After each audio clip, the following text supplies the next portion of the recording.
আর অন্যদিকে মার্লিন গ্রুপের আর্থিক প্রতারণার অভিযোগে তদন্তে ইডির তল্লাশি অভিযান। কলকাতা সহ 5 জায়গায় একযোগে তল্লাশি অভিযান ইডির। জমি কেনাবেচা ও লেনদেনের সূত্র ধরেই তল্লাশি ইডি সূত্রে এমনই খবর। সল্টলেকের CA block, CK block, Middleton street সহ একাধিক জায়গায় তল্লাশি। প্রজেক্টের নাম জাল করে নথি তৈরির অভিযোগ মার্লিন গ্রুপের বিরুদ্ধে।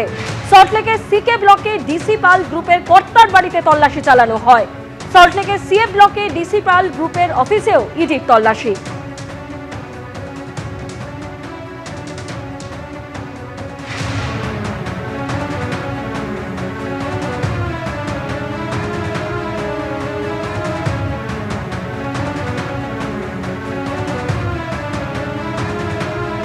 দেবাশিস কুমারের বাড়িতে আইটি রেড নিয়ে ক্ষোভ প্রকাশ করেছেন মমতা বন্দ্যোপাধ্যায়। তিনি বলছেন, বাংলায় কালো টাকার হুন্ডি নিয়ে বসে আছেন আর তৃণমূলের অফিসে রেড করছেন, আমার প্রার্থীর বাড়িতে রেড করছেন।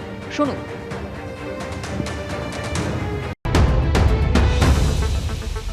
জবাব দিন। আপনি বলেছিলেন দেশে কালো টাকা ফিরিয়ে আনবেন, নোটবন্দি করে সবার টাকা কেড়ে নিয়েছিলেন।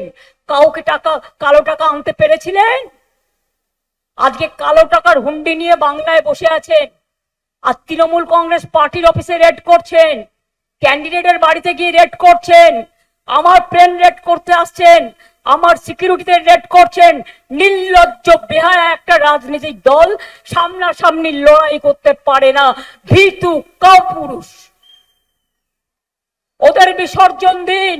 জানে সামনাসামনি লড়াই করতে ওরা পারবে না, মানুষের ভোটে জেতার ক্ষমতা নেই।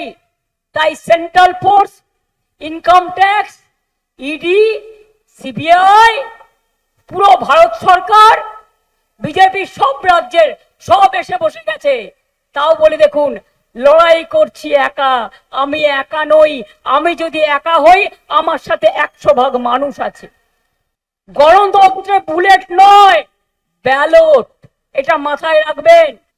ওরা পার্টি অফিসও চেক করতে পারে। ওরা যে অবস্থায় গেছে, মানে শেষ মরণ কামড়, ওই মরণ কামড়ে বিষটা ভেঙে দিতে হবে। ওই কোনো ভ্যালু নেই। ইলেকশনের পরে জিরো। এখন সব দেখাচ্ছে, দেখেছেন আপনারা, ইলেকশনের আগে ইডিটিটি করে, সিবিআই টিবিআই করে, তারপরে আজ পর্যন্ত কোনো কেস ফয়সালা করতে পারে না। নির্লজ্জ। সুপ্রিম কোর্ট ওদের বলেছিল তোতা পাখি। আমি পরিষ্কার আপনাদের বলছি, কোনো ভয় পাওয়ার কারণ নেই। আমি যদি ভয় না পাই, আপনারা কেন করবেন, ভয় পাবেন? এবিপি আনন্দ, এগিয়ে থাকে, এগিয়ে রাখে।